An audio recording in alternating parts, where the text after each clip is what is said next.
Hey everybody, we have another video here where Senator Kennedy is on the Sean Hannity show.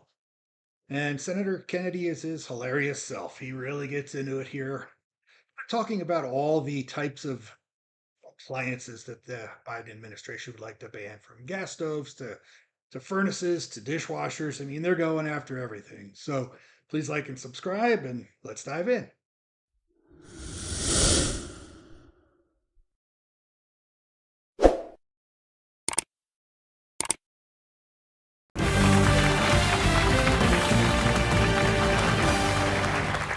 All right, tonight, Biden's war on appliances is ramping up. Now, according to new reports, he is now targeting your gas furnace.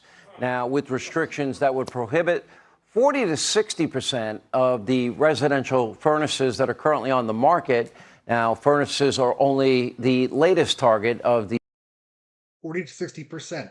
So roughly 50% of all the furnaces that are currently on the market wouldn't meet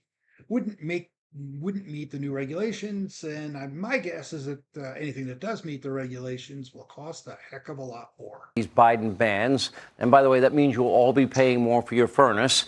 And remember, he also wants to ban your gas stove and your dishwasher and your gas-powered car and your light bulbs and your jewels and your washing machines and your air conditioning. And Air conditioning. Ooh, I wonder what people in Texas and Florida will say about that. did I mention your jewels? Don't take away my jewel. Anyway, here with reaction, Louisiana Senator John Kennedy is with us. Senator,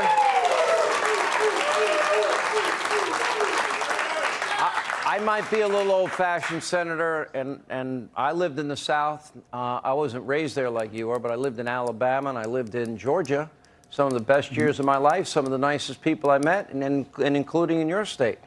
And with all due respect, I believe in a concept called freedom, and I don't need the federal government taking my stove, my air conditioner, or any of these other appliances, and I want them to get the hell out of my life. Is that old-fashioned? No, I think that's American.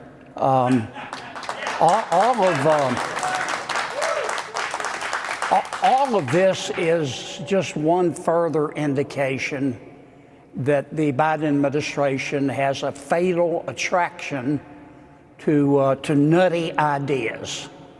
About 50% of American households heat their homes with natural gas-powered furnaces. President Biden's new rule would make about 40 to 60% of those furnaces illegal because he doesn't think they are sufficiently energy efficient. The Biden administration, Sean, is also beavering away on similar rules, as you pointed out, for gas stoves, for ovens, for dishwashers, for clothes dryers, for electric motors, for vending machines. All of this is going to hurt the American people. It's going to hurt people in more ways than you can outline. And I will put a link to another video that I just did where Representative Crenshaw from Texas talks about the challenges facing the new energy, the green renewable energy. There's a lot more to it than we're being led to believe. It's not going to be easy. So there's a lot more to this than what Senator Kennedy is outlining here. Going to restrict consumer choice. It's going to raise prices, and it's going to have minimal, if any, impact on CO2 emissions. In my opinion, it's a moranathon. And it is just. I guess that's the moron in chief right there. So, hey, there we go. Just further evidence that crazy never takes a day off in Washington, D.C. when President Biden's in charge. You know, it's also going to be very unpopular, particularly the price rises. Polling clearly shows, fairly or unfairly, that a majority of Americans think that President Biden is on a day pass from the nursing home.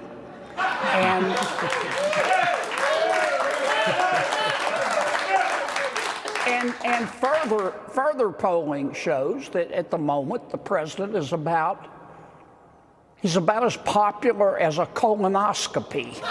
And I just don't think. I think he's being kind too. I think he's less popular than that. I don't understand the politics of all of this. It's going to be extraordinarily unpopular and just have a minimal impact on our environment. Senator, I got to ask you, do you actually write these things, or is this all extemporaneous? I'm guessing it's extemporaneous. Let me read you the exhaustive list of what he wants to ban, starting with gas stoves. Dishwashers, gas stoves, furnaces, fossil fuels, gas-powered cars, even though electric vehicles cost about 20 grand more and are powered by an electric grid that is 90% fossil fuels. Side note, washing machines, light bulbs, fridge, assault weapons, ghost guns, 9mm, lead ammunition, mining in the boundary waters, ANWR drilling, air conditioners, and did I mention Juuls? Yes. I will tell you something, Senator. The average person cannot afford to replace all of these expensive appliances with more expensive appliances. The average electric vehicle is 15 to 20 grand more. And by the way, you have to pillage Mother Earth to get the cobalt and the manganese and the nickel to build those complicated batteries that are. And all those minerals, since the Biden administration is cutting way back on what they will allow us to mine, all those chemicals and all those minerals are coming from China. So that's even another challenge we need to deal with. Heavy that'll ultimately be powered by fossil fuels. Look, clearly, President Biden has a blind spot for the lives and concerns of ordinary Americans. All of these rules, which will increase prices, as you pointed out, Sean, are on top of the inflation that the Biden administration caused. In my state, Louisiana, because of President Biden's inflation, the average family is having to pay $740 a month. Not a year, a month more. That's almost $9,000 a year. Wow. And now they're going to make all of their appliances more expensive. So when the Biden administration said, I remember their press conference, when they said, if you like your gas stove, you can keep your gas stove, they lied. Yeah, like keep your doctor, keep your care, keep your plan and save money. That never panned out either. The great Senator Kennedy from Louisiana. Thank you, sir. Let me come. Well, there you go. And as promised, we're going to put another video right up here that you could look at from Representative Crenshaw that talks about what it's going to take in order to update that energy grid. So take a look at that. Thanks for watching, and please like and subscribe.